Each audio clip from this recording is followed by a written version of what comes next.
them extend their wrist, okay, and then I can apply a force, and I can pull it ulnarly.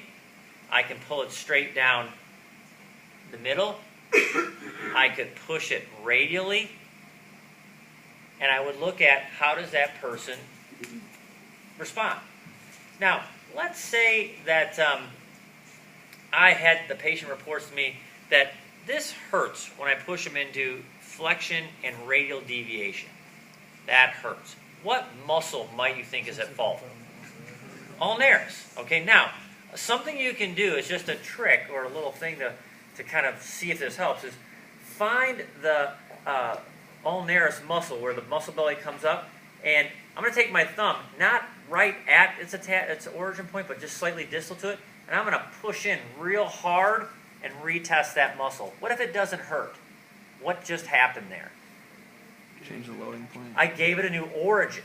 That's right. And so I offloaded the origin. And that's something you can do as like a kind of to check yourself. You know, I wonder if it was that.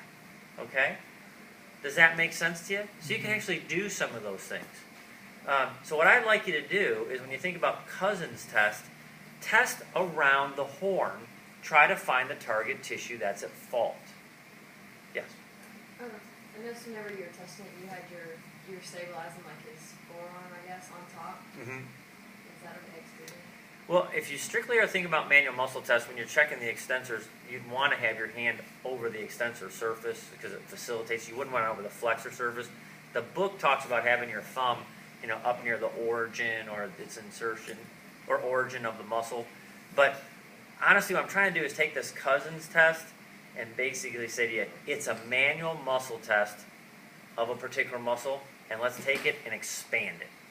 Does that make sense to you? Is this not feeling good to you, or do you have a question beyond I that? just thought we weren't supposed to like put our hand over the active muscle. You're supposed, that helps, when you do manual muscle testing, you were taught that? Yeah.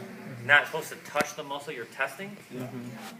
I was just taught you don't touch the muscle you're opposite the test, because that would facilitate the opposite muscle. Right, they're censoring, yeah.